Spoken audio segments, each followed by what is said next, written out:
the guarantee. Eric? Mike, time to make history. Players in Circa Million make 5 picks against the spread each week with quarterly and full season payouts. Circa Survivor entries choose one team each week with no point spread. The last one standing wins it all. We have $21 million on the line. Are you in? Visit circasports.com for details. Scott Dochterman,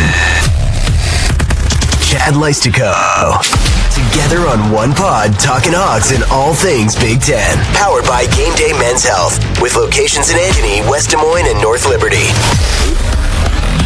From the Channel Seed Studios, this is Legends and Listeners. Exclusively on Iowa Everywhere.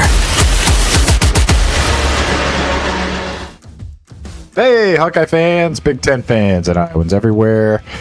Welcome into episode 103. We are not at Big Grove Brewery this time. It's Scott Dochterman of The Athletic, Chad Leistikow of the Des Moines Register, back with you in our traditional form here at the Channel Seed Studios of Legends and Listeners. Scotty, first of all, just had a great time with you the other day over at Big Grove, and I just want to say thanks again to all the fans that came out. Thanks to Ben McCullum for giving us 30 really good minutes. I hope you guys caught that show. But most of all, it was just really fun to see so many of you out there and just sort of just feel some nice energy from the fans and with each other. So that was a lot of fun.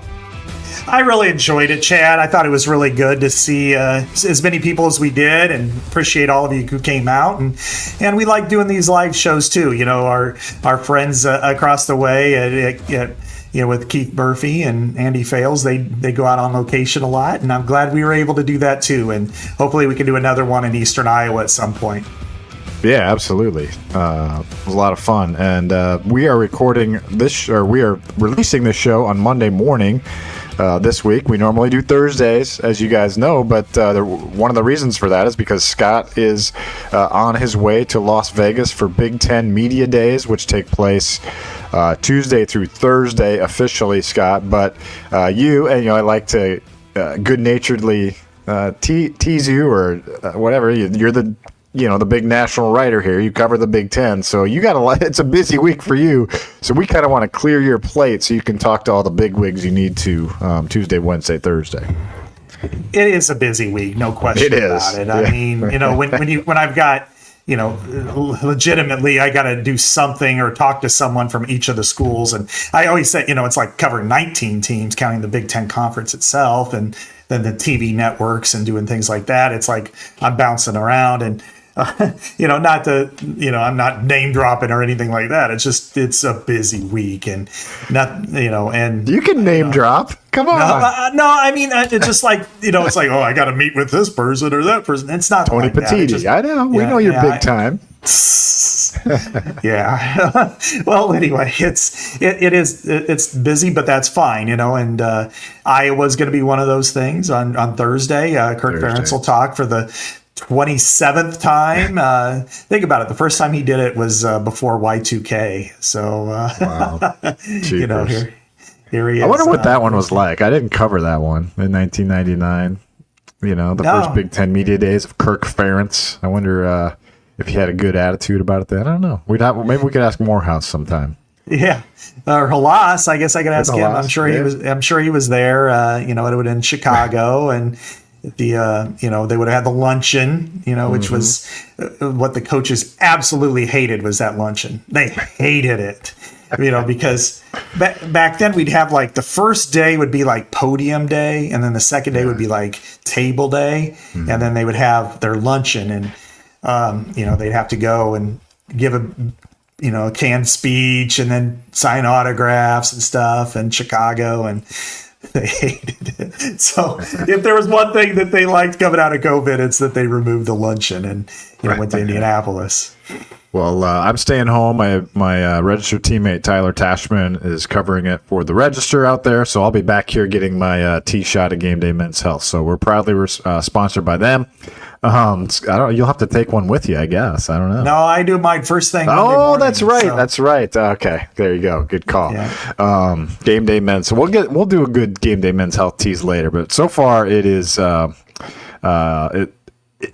the media days, I would say, Scott, at the other conferences, not much drama. So let's do a quick preview of this media days. And then just so our Hawkeye loyalists know, we are actually going to produce a depth chart for you guys because the University of Iowa is not doing that for the first time under Kirk Ferentz. So that's going to be the meat of our show. But first off, Scott, there hasn't been much drama in SEC media days, Big 12, really very minimal.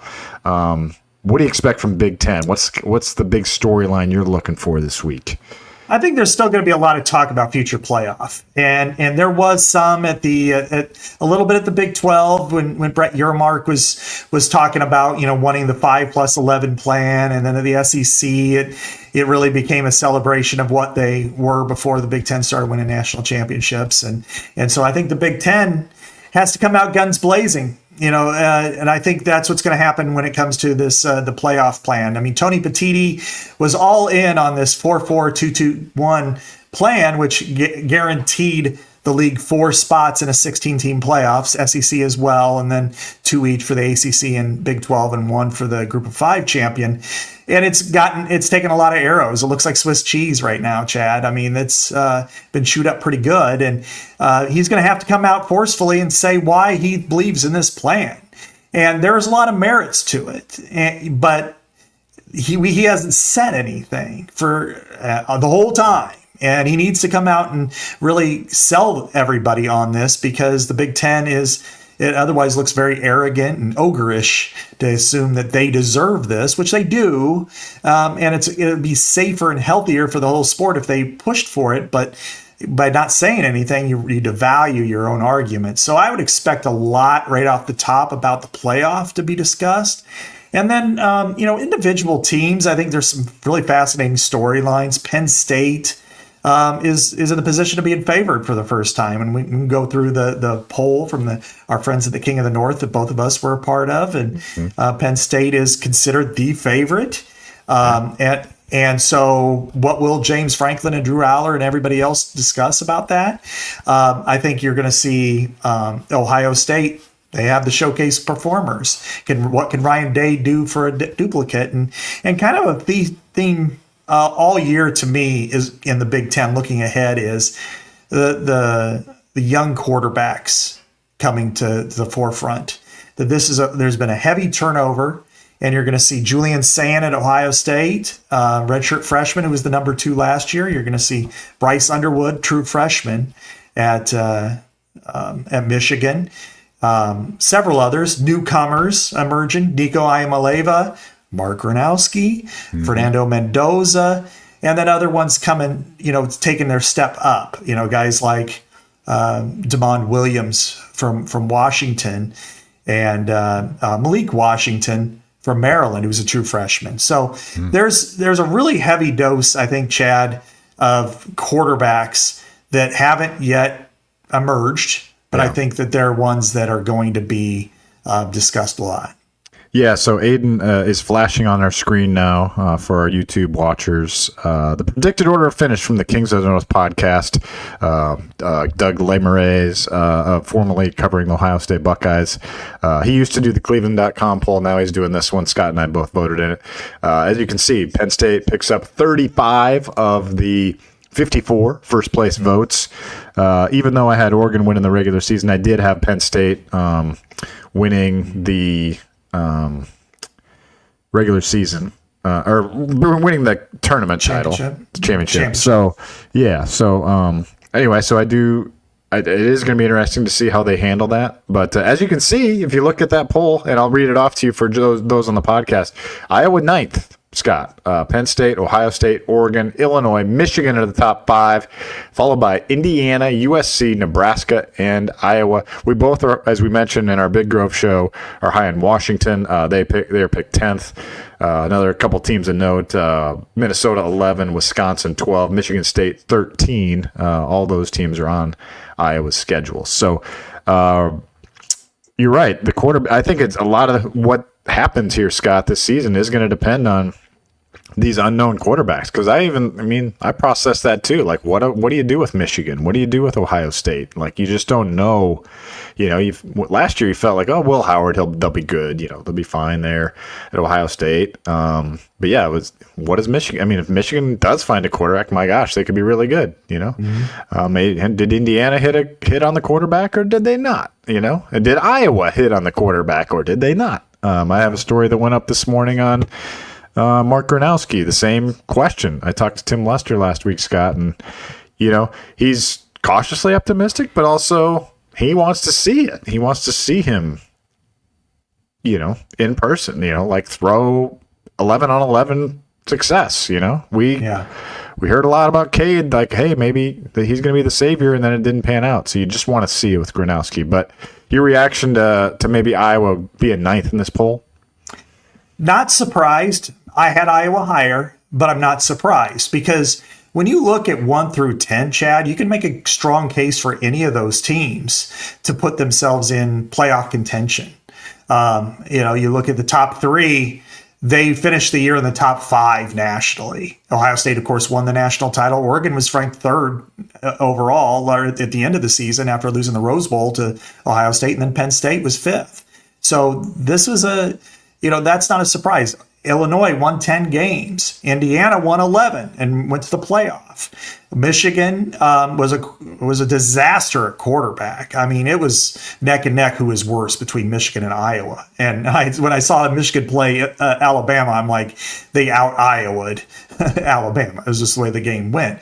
And then you look at the rest. USC, it's got capabilities. It's a blue blood, so it kind of gets the benefit of the doubt. Nebraska, there's been everybody's been desirous of Nebraska to finally get through, and maybe this is the year. I don't know. I mean, they lost a close one to Iowa and won 7 games, so we'll see. And and then I've made the case for Washington as well to be a really good one. So I'm not really surprised Iowa ended up there, because when you take a look at through the depth of that poll, Chad, and offensive and defensive players of the year, nobody from Iowa was on either side.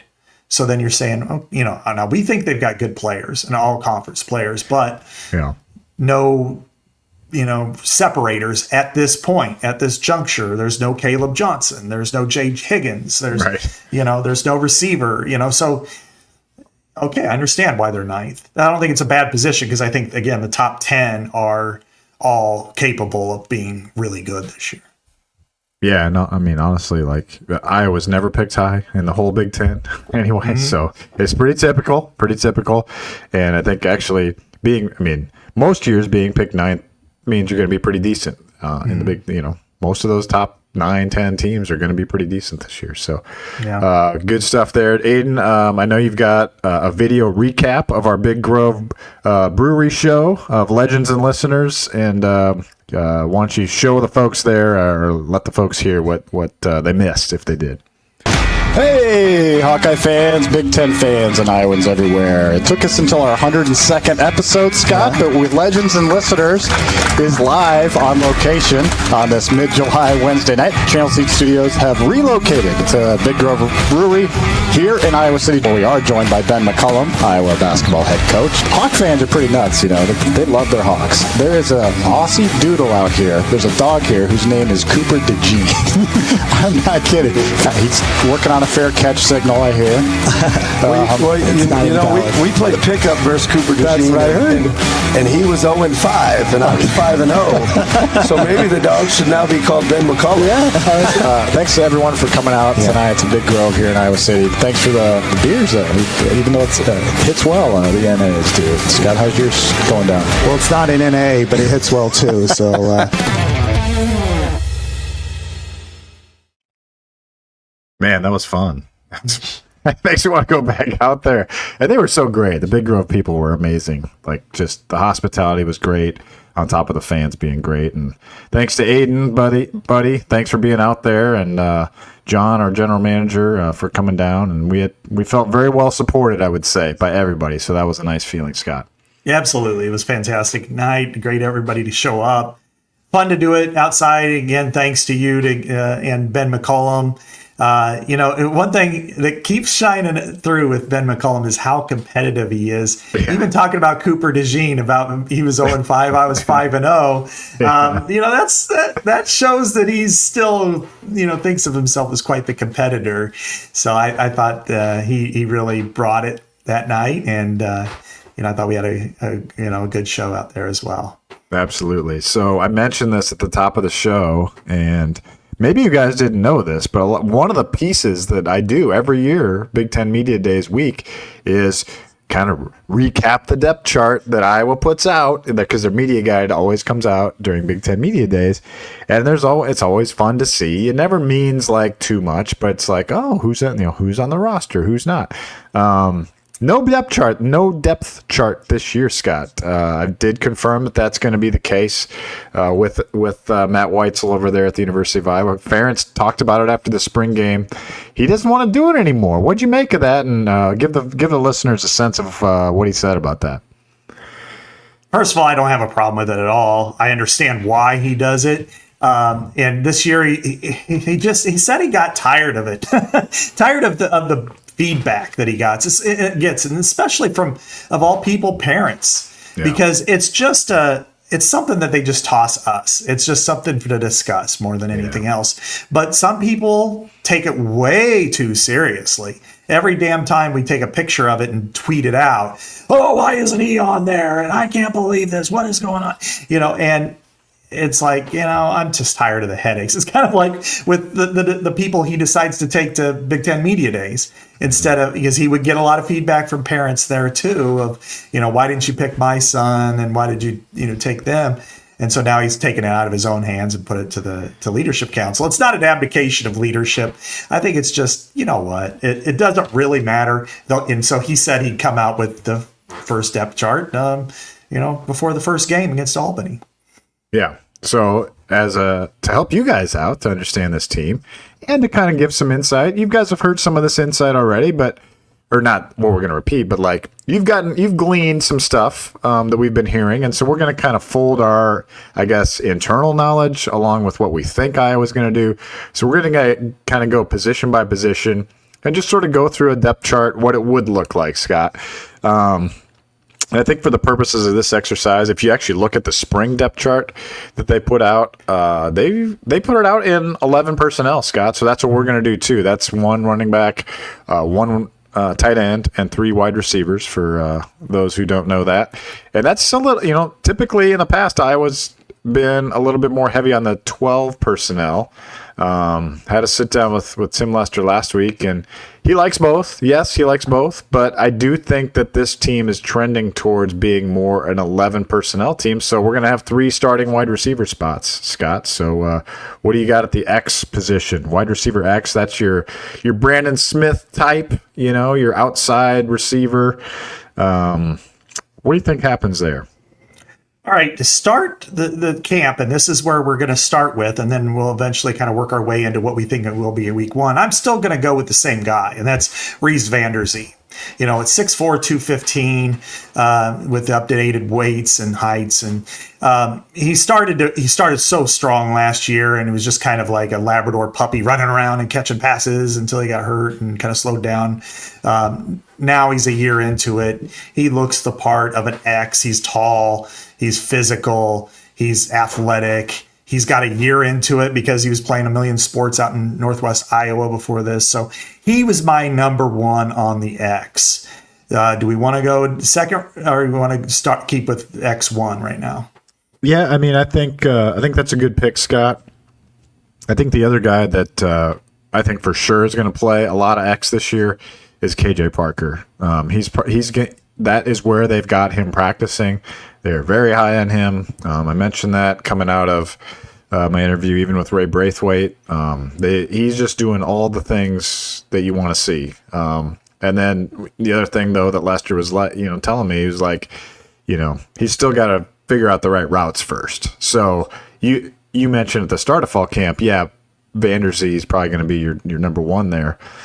Because he played there last year. Jarrett Bowie also is an X receiver, so there's a lot of competition out there. But I would not be surprised.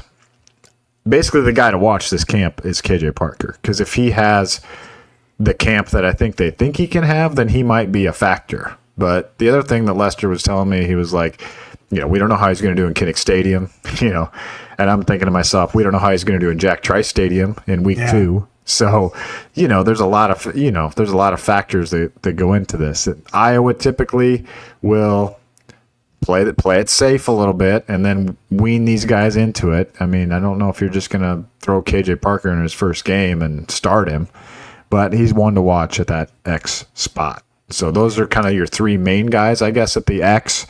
From talking to Bud Meyer also a few weeks ago. And do you want to go slot or do you want to go Z next, Scott? Well, let's go with Z. And this one's a little bit of a question for me because, again, figured in heights, that's what's interesting with KJ Parker is that traditionally X is your split end. It's your bigger, more physical one, and KJ Parker doesn't quite fit that stereotype, but it's also about beating one-on-one coverage, which he does do. So that will be interesting. And I can see an even split, whether he gets the ceremonial start or not out of that position. But I'm going to go with Z. I'm going to go with the newcomer in Sam Phillips, who his weight and height was a lot smaller than we thought he was, 5'7", 183. But he's got it, he didn't, wasn't able to get out there a lot in the spring, but he's got a depth to him. He's played a lot. He's been successful. And I would think that he's going to have a really strong look. But, the one thing I will say about this team, Chad, is at receiver that they've got a lot of pieces that can play that seem to, they may go, if they're going to play a lot of 11, they may go 6 or 7 deep. And the snaps may look real similar. So, but in this case, I'm going to go Sam Phillips as my Z to start, but have 2 or 3 other guys there that'll match him snap for snap probably. Yeah, I think from talking to Bud Meyer a few weeks ago, or I guess it's been almost a month now, but he was thinking that Phillips would play more slot, so that's where I slotted him was the slot. See, you've got an unfair advantage here. You've talked to these guys, and now I'm like, you're starting me out. Oh yeah, getting whacked here. So. No. I think you know how they do it though. They all play all the positions, so I think they're just leaning towards maybe. I think they see a little bit more of a void in the slot position. Jacob Gill will be another one, and he's the veteran for sure. He's probably going to play more. He played more Z last year by necessity because he was a good blocker, knew what he was doing. But I think Seth Anderson's probably your number 1 Z this year. Caden Weechin also is a Z, so I think I could see an even split maybe with those guys. Dayton Howard, they like him at the Z. So I mean, you're right, Scott. There's a lot of names here, and this is probably one of the toughest positions to start with, because there's so many names, and that's going to be probably the most fascinating battle in fall camp. So Anderson, I think, just because of the speed. You want like an Amir Smith-Marset. That was your classic Z in the last 10 years for Iowa. And Anderson has that speed. We just haven't seen it yet. He needs to stay healthy. And Weechin has that speed. We know that. But he's also got to refine those routes. That's his biggest problem. So he's got a fall camp to do it. He looked a lot better in the spring. Seth Anderson looked a lot better in the spring. How does that come together for those guys? It's going to be really fun to see. Do they have a connection with Gronowski? Can they find that rhythm?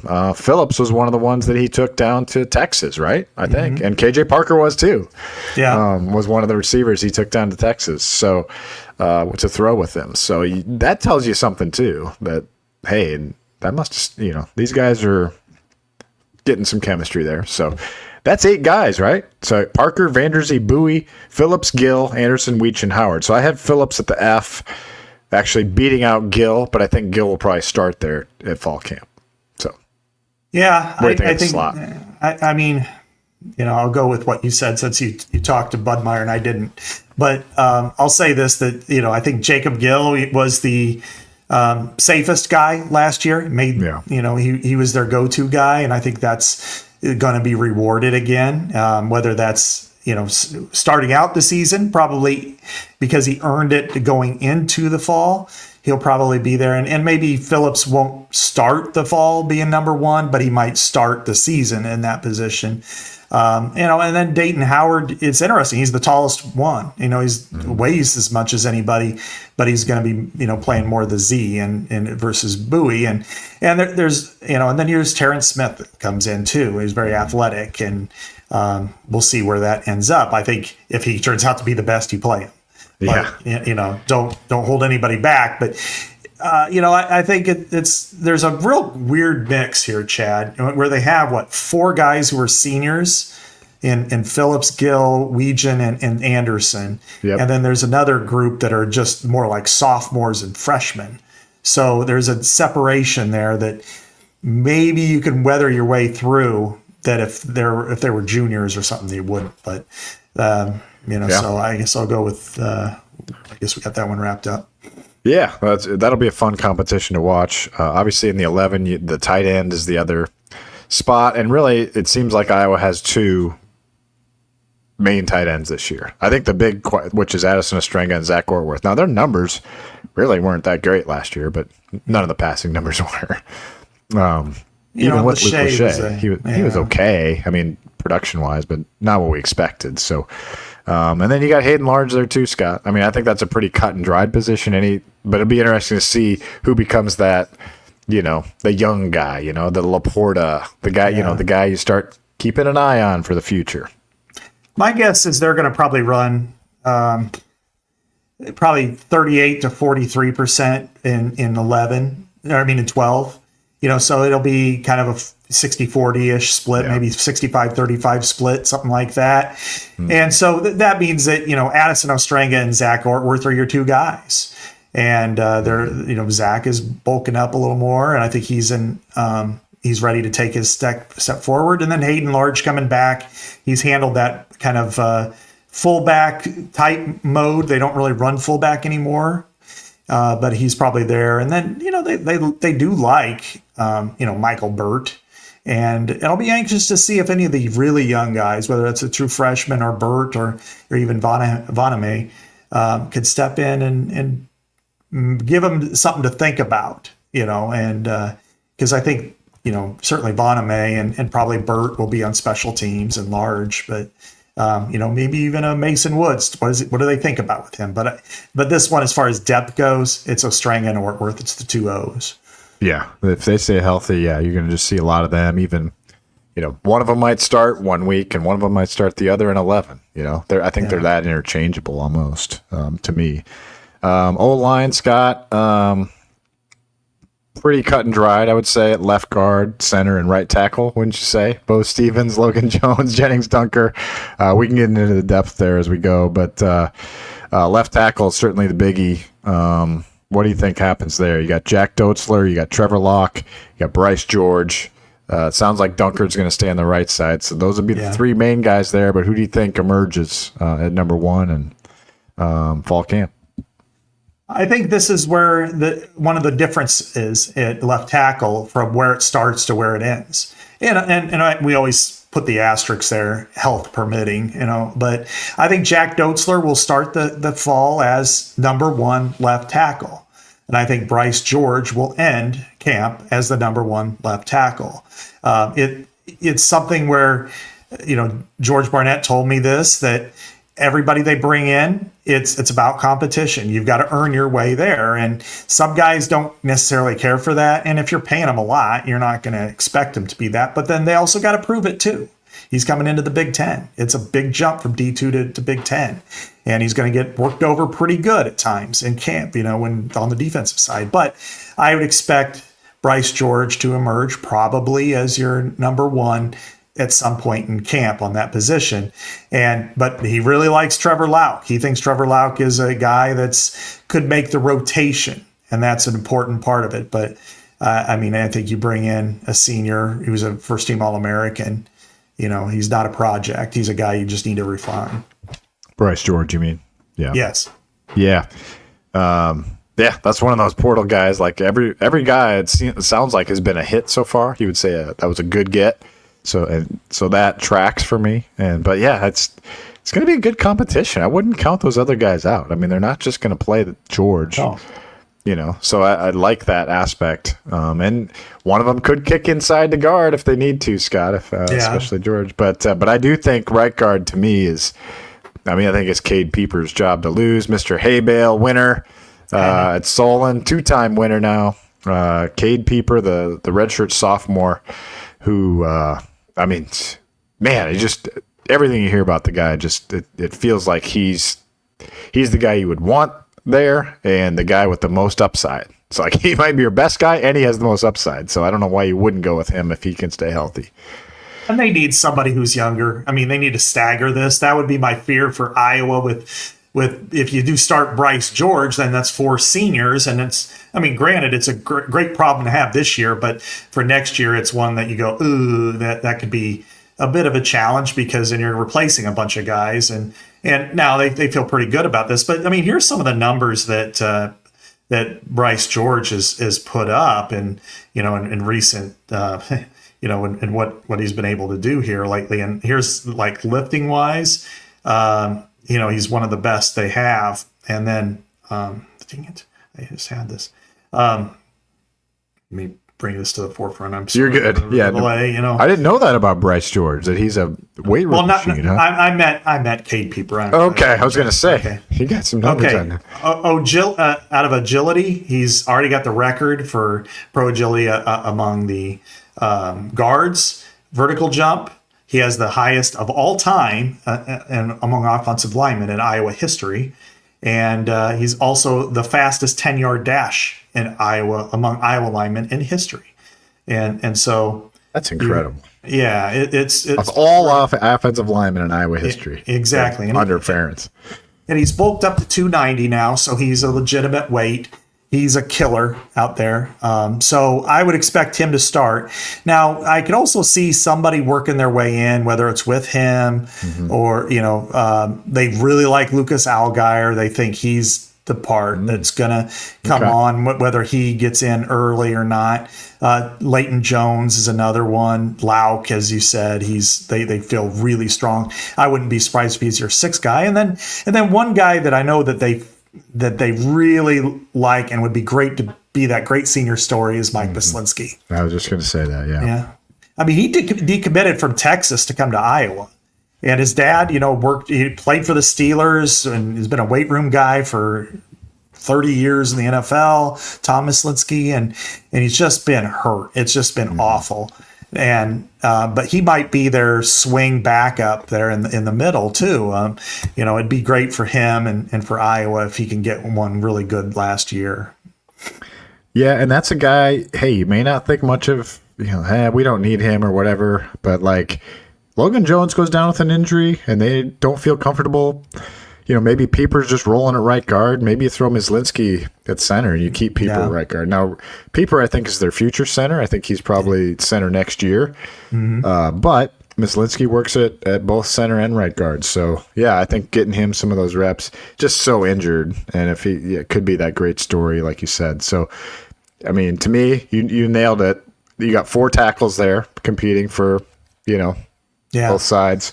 You know who's going to be your right tackle.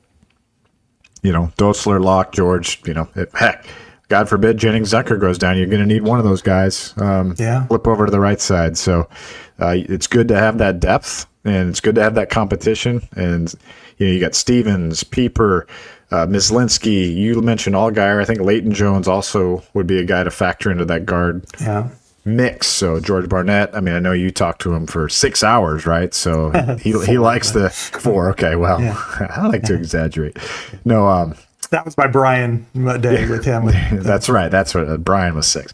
So you like the depth there. I think you have to like the depth, especially just with the senior leadership here. It's going to be tough to have an offensive line this good and this deep, I think, for a little while. Yeah. And then there are other guys. There's last year's freshmen, Will Nolan and Josh Janowski, Bodie McCaslin.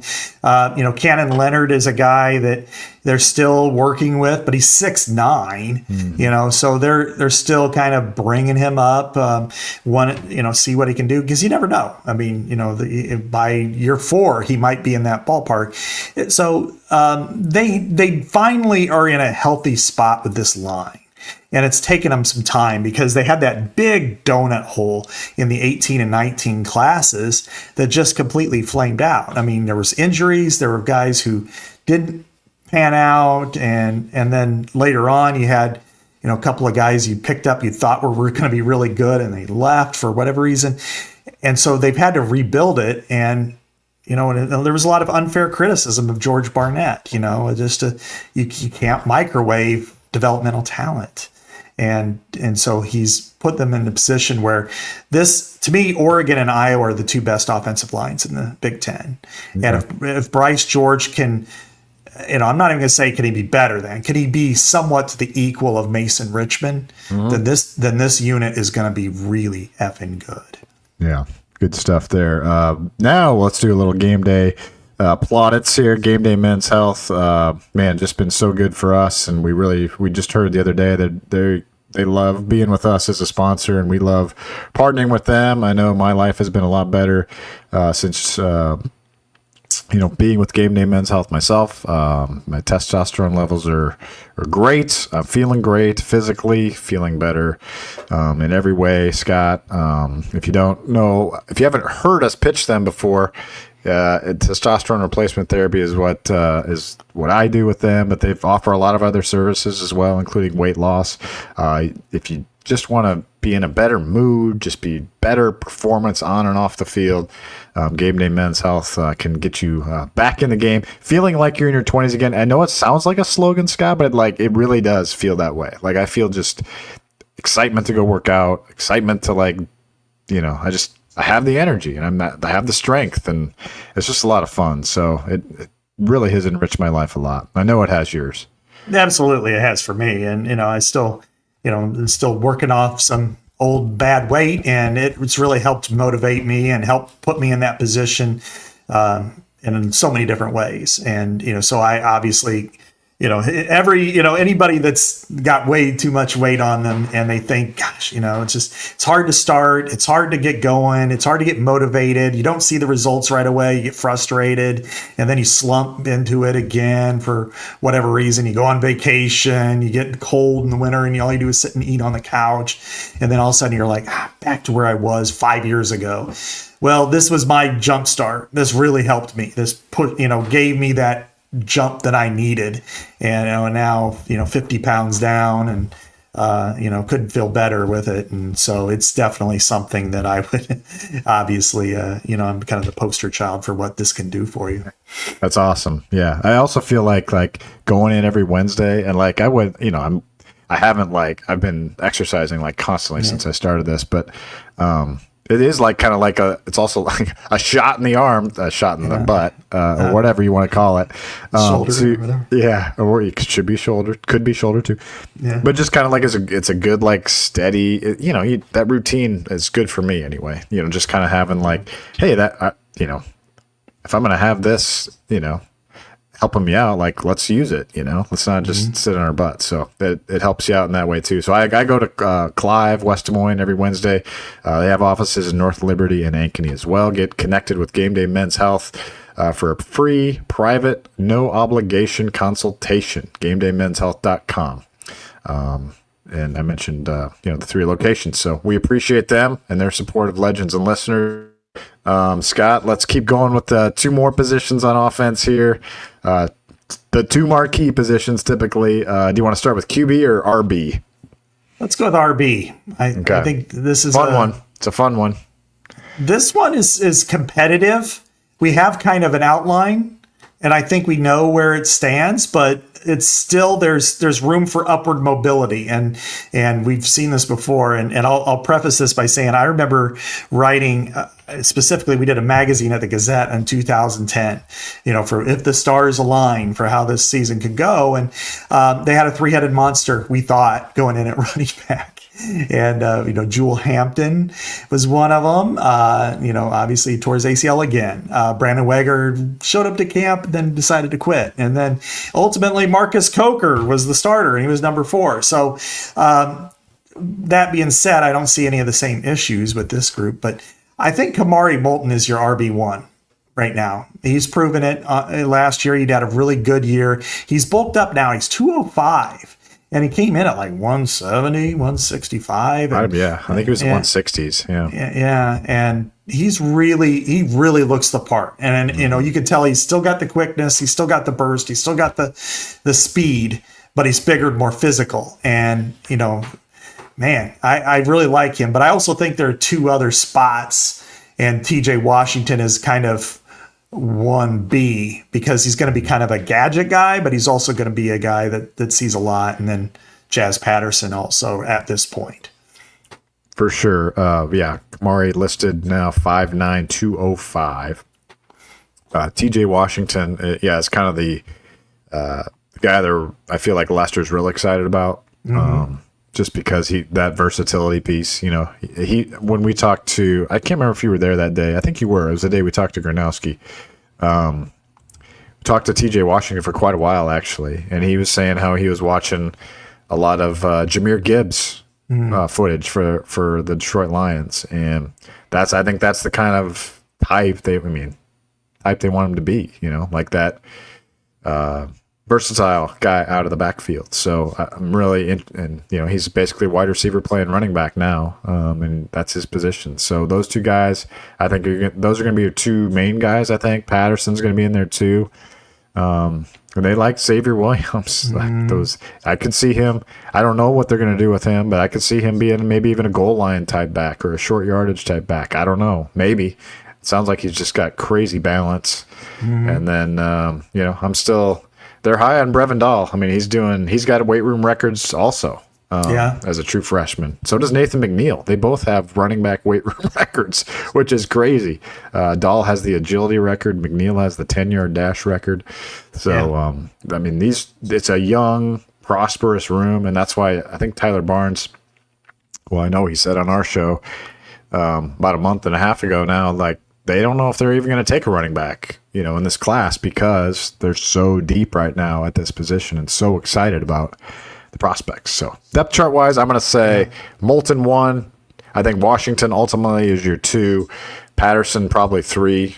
But those other guys contending as well. I think all McNeil, Dahl, and Williams could all contend there. So that's going to be another fun one in fall camp. Like, is there an injury? Someone step up. Oh, this guy's pretty good. A lot can happen at that position, as you outlined. Yeah, there is. This is going to be a fun group to follow. And, as you mentioned with Nate McNeil, I mean, he's tied for second in Iowa history in the 10-yard dash. He's tied with Cooper DeJean for second, behind only Damon Powell, who is, as we know, just a blazing fast guy. That was his main quality, Yeah, and that's pretty much what he could do. But when he's also 5'11", 203, you got to take that into consideration. And he was there for the spring. And Xavier Williams is a big physical guy. And Brevin Dahl, as we know, was tremendous and very, very fast. And so I think there's a lot of room here. And that's why, right now I say Jazz Patterson is more or less your 2. It's like 1A, 1B, and 2. And I think they are kind of a 3-tiered back system right now. But I wouldn't be shocked to see these other guys get in or even win spots. And then, as we know, running back is a position where people get hurt. Yeah. And you hate to say that, but they've got good depth. And as you mentioned, Chad, there's no need to take a back in next year's class. I always think of this position that unless you've got somebody you want, maybe grab one at the most every year. The portal gives you, if you're a Big Ten school, it's like somebody ran for 1,000 yards at South Dakota State. Go get that guy, Exactly. QB1 is probably going to be Mark Gronowski, but we'll see. Tim Lester, is going to have a competition, but Gronowski certainly would be our expected one there. I wonder if he takes the first rep of fall camp. Probably, right? You would think. I don't know. It's hard to say. Yeah. Not that it matters, but just sort of, do you send that message, right away? Hey, here's our guy, or do you put Hank Brown out there because he ended spring at number 1? I think it's that combination of, it's one thing for me when I look at like left tackle. Jack Dotzler was there all spring, and it's a competition truly. Bryce George comes in, and you don't really know what you're getting. So it's like, hey, you're going to earn your way there. You expect him to, and he does. Quarterback's different, and don't pissed on my back and tell me it's raining. Mark Gronowski's your number one. Make him your number one to start camp. I think it's really fascinating after that because Hank Brown is your obvious number two right now. But Jeremy Hecklinski is going to compete really hard for this. And so is, Sullivan's probably a little bit, Jimmy Sullivan's a little bit too green, too young probably to do it. But Jackson Stratton, he performed when they needed him to. But I think it's a clear 1, 2, 3 for me. And that all of them are new. Gronowski 1, Hank Brown 2, and Jeremy Hecklinski 3. Yeah, Hecklinski, that's a good pick there. I think that's where it ends up. I think he's going to push for 2. He's new too. I mean, he wasn't here in the spring to do all that stuff. So, and Hank Brown was. And just kind of talking to Lester again last week, like I got the sense that Hank Brown had a much better spring than Jackson Stratton. He did. We saw Stratton perform really well. But he was also going against lesser defense, too, and didn't make some of the turnovers that they had seen during the spring. So I think Stratton's a little more turnover prone. Brown, grasps the system, has some talent. He started SEC games, so, they like him. They like him, and he's got 3 years left here. So that would be a good if he could win the number 2 job or Hecklinski, you feel, and you like him, that's what you want to see. For the 2026 season, so you don't have to go to the portal again, especially if both guys are good. That's what you want.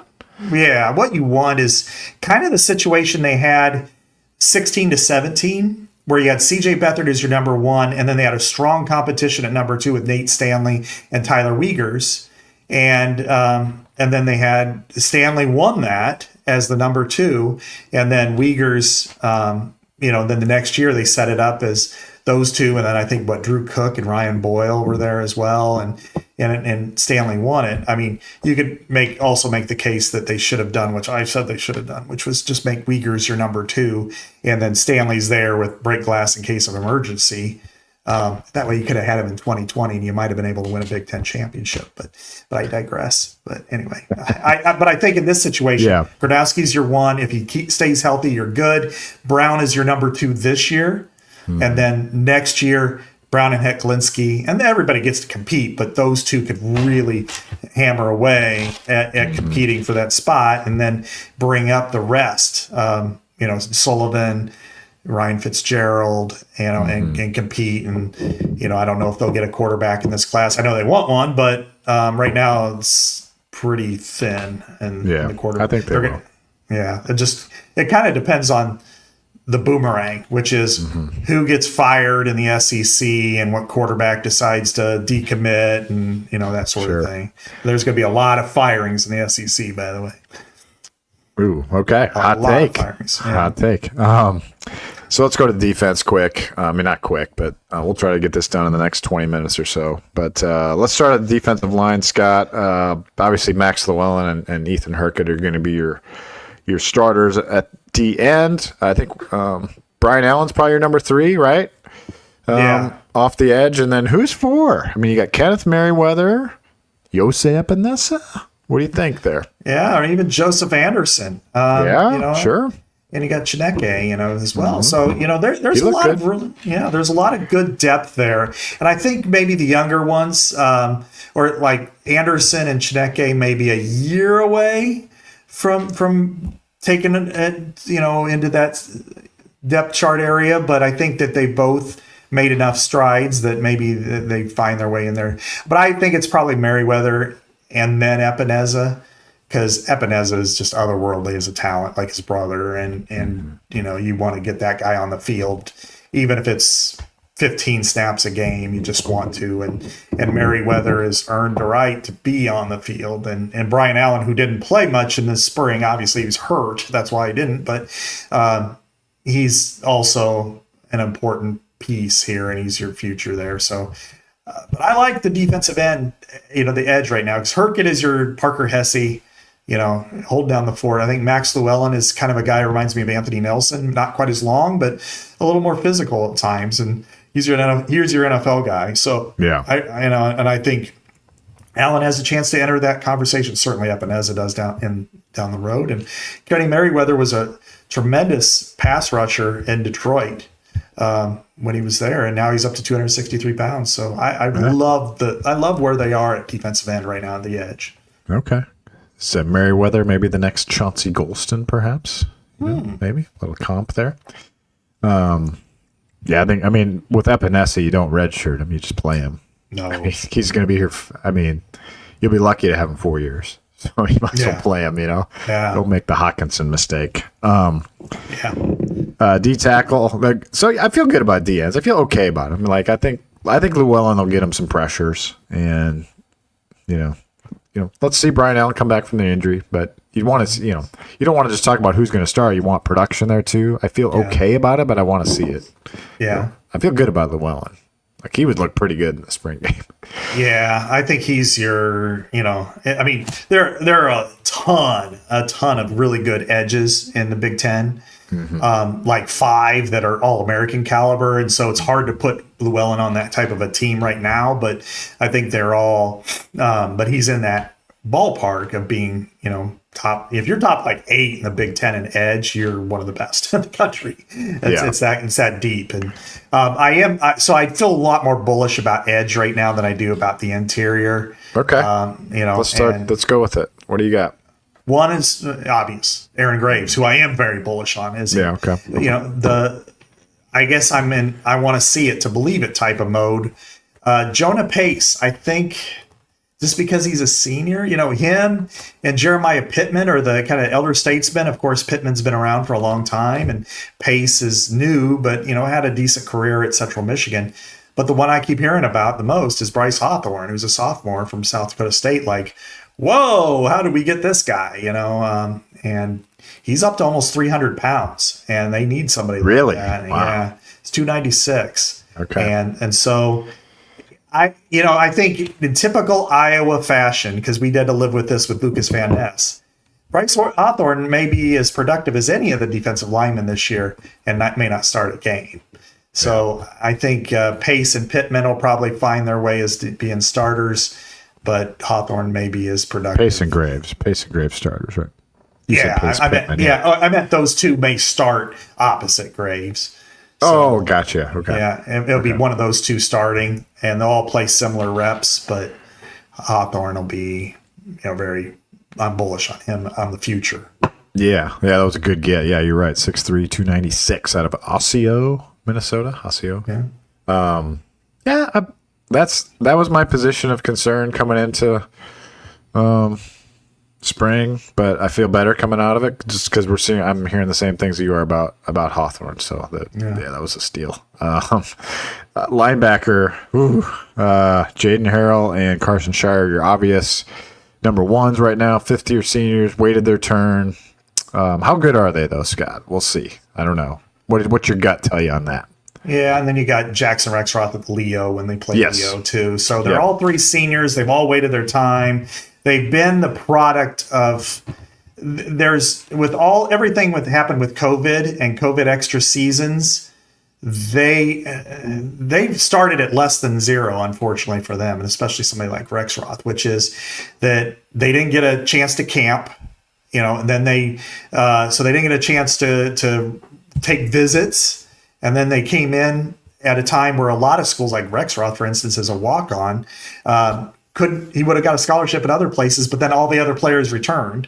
And then you had guys like Jay Higgins and Nick Jackson get extra years, so then they needed to play. So here they are. It's still, you think that they're pretty positive about it. We've heard a lot about Carson Shire all these years, Chad, about how athletic he is. He's as athletic as anybody, and that includes Jack Campbell. He's been hurt. He hasn't started. Okay, now it's time to just show it. Is he Jeff Tarpinian, who has had that same type of ability, just was hurt a lot, or and then Jaden Harrell, where does he fit in? It's unfair to expect him to follow the legacy that's been there from Jack Campbell and Jay Higgins and that kind of production. Of course, they'll take it if he can, but and then Jackson Rexroth has been a very loyal, outstanding special teamer and a really good performer. And how much does he play there? And so I'm kind of believe it and I'll see it, but I also know the kind of talent that's behind them. And there's the juniors in Jaden Montgomery and Landon Van Kekerix, who also have a lot of, experience on special teams. And then there's the redshirt freshmen and the true freshmen coming in. And wow. I mean, Preston Reese has dominated everything. He was a quarterback at Monticello. He's a basketball player scoring 2,000 points. Cam Buffington, had Notre Dame and USC on his doorstep. Same thing with Derek Weiskopf, who's high jump 6'8". And here they are. They're probably a year away from starting, but they're gonna play, and they're gonna play a lot. I think in weeks 1 and 3, because they are the future, and athletically they can push any of those guys. That's going to be a fun. That would be one of those where you'd love to just be. If you could devote the time to it to watch fall camp, we can't. We aren't allowed in there, but it'd be fun competition to watch. How much do they rotate? I think they got to go with. They got to push those guys as much as they can this fall camp. See what they can get out of them, because you don't. That could be the key to your season if you can get a breakthrough linebacker potentially, and especially if one of those guys gets hurt. I think it's going to be a very high intrigue position. Certainly, it is for me anyway. Like I just want to see after Campbell and Higgins, what do you got at linebacker? And I know that the future's bright there, but how quick can you get that future to the present? They've got a lot of depth at this position, just not a lot of experience. And what we'll see that's really important, I think, Chad, is that you've got a lot of special teamers. And you always need that. And, last year they withheld Buffington, Reese, and Weiskopf, and now they're probably going to be 3 or 4 special team guys. They're going to be on 3 or 4 of those teams, and they're really athletic, and they're going to be able to do it. I'm curious to see if Carson Cooney or Burke Goucher has a chance to not redshirt, or maybe they do it in incrementally,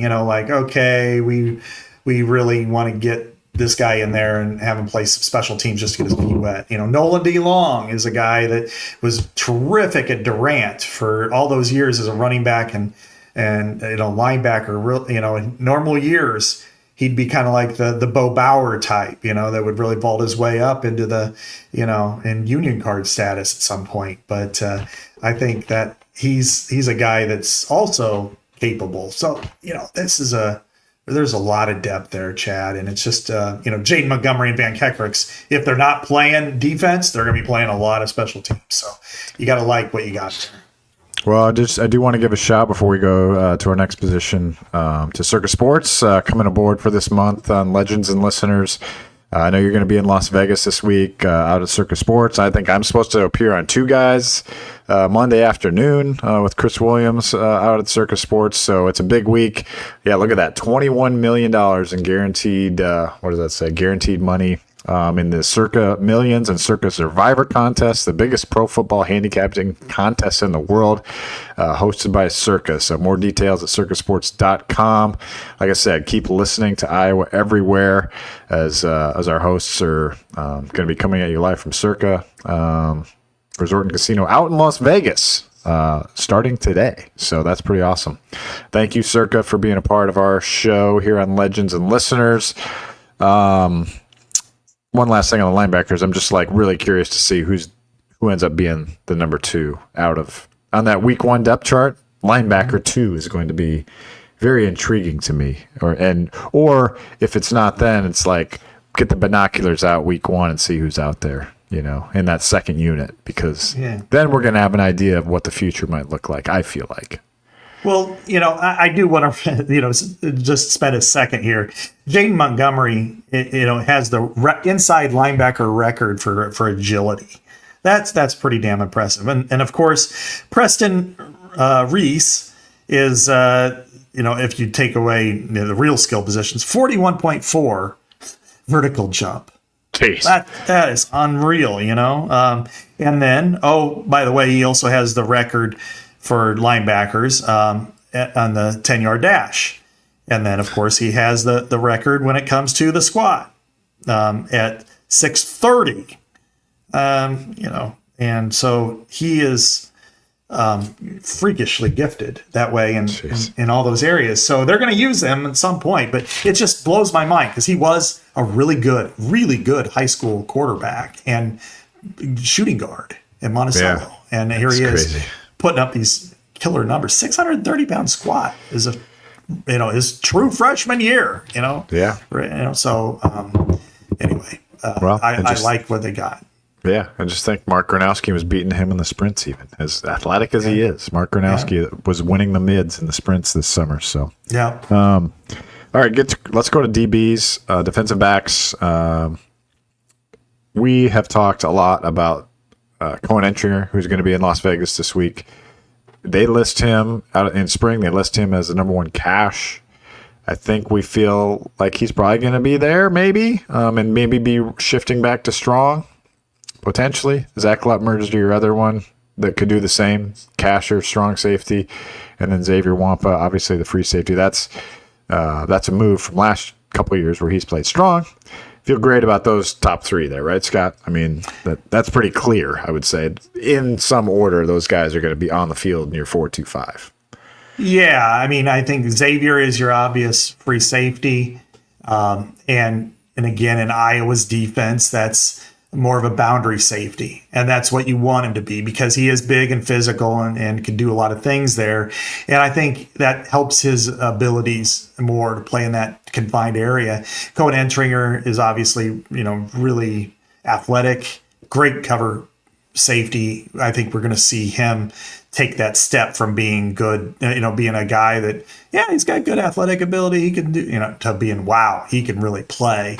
And, and Zach Lutmer, I think, is also a guy that's going to start in some respect. Is he going to be now? Is Cohen going to be kind of what Iowa has done with Monty Hooker and with Dane Belton and Sebastian Castro? And that is have them when they're in cash, he goes to cash, and then go to strong when they're in a Leo, 4-3, probably, but. I also think that they are, not interchangeable, but I think they both got pretty good skill sets. I mean, I think athletically, if nothing else, that this is an upgrade over last year. Sebastian Castro could really thump and was pretty good.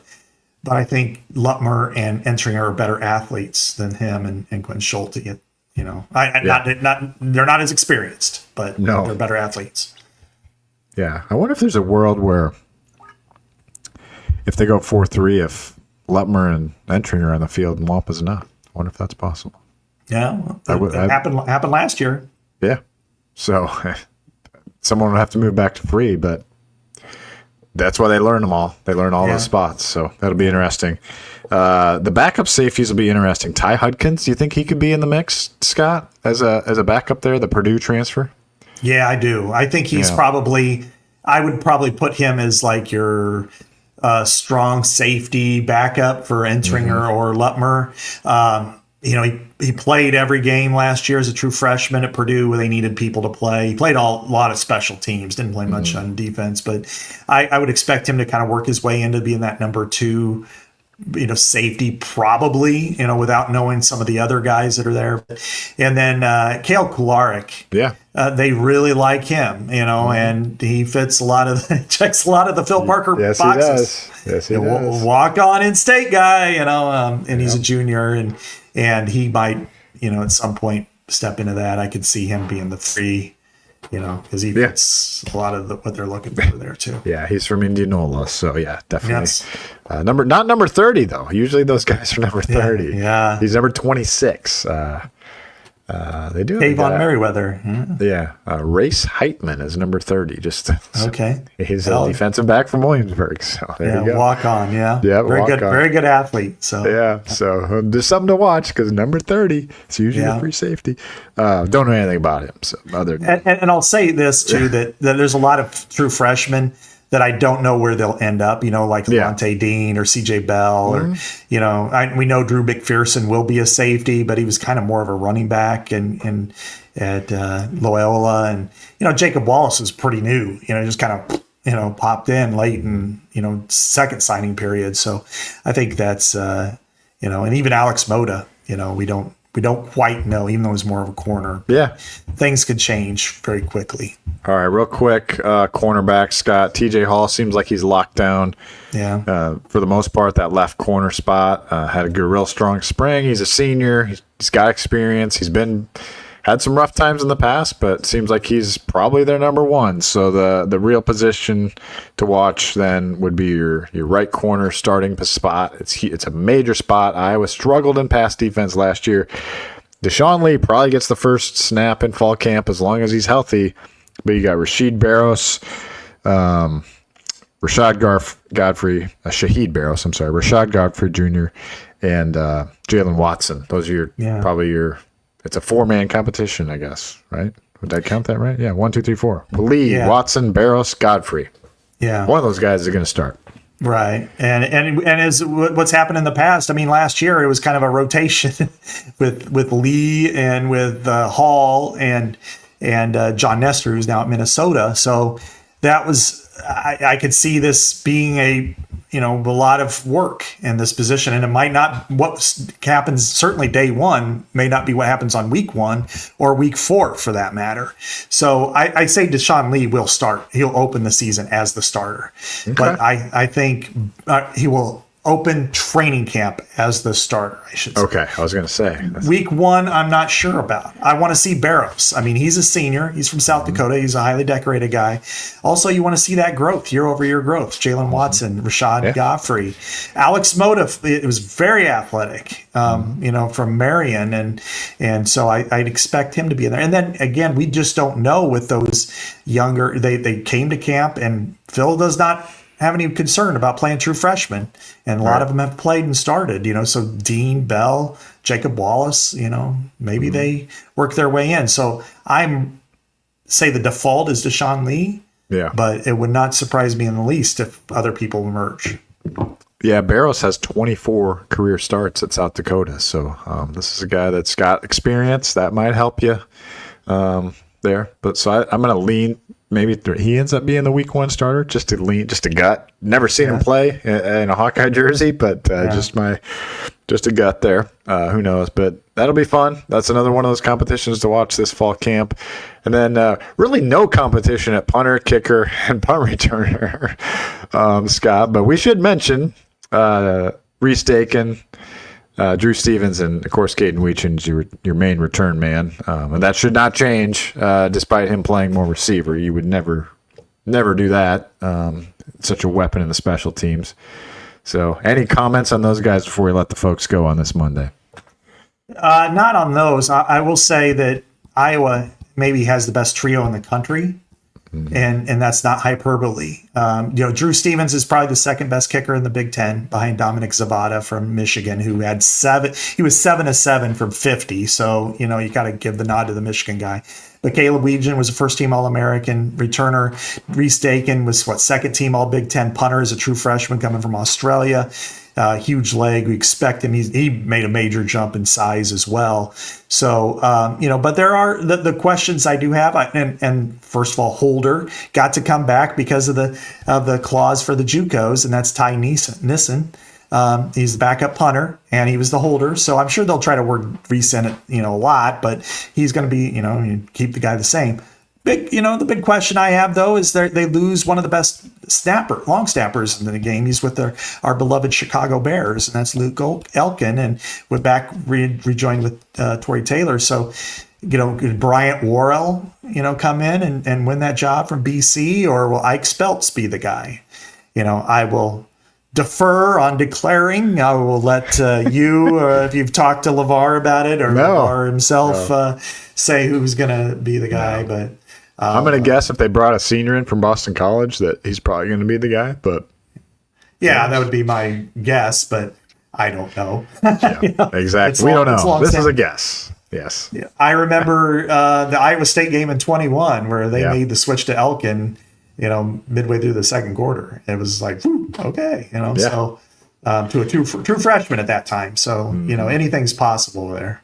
Yeah, absolutely. So when we started talking about the backup long snapper, Scott, it probably means we need to wind down the show. But it was a good show. Appreciate you breaking it down with me. Good job. Yeah.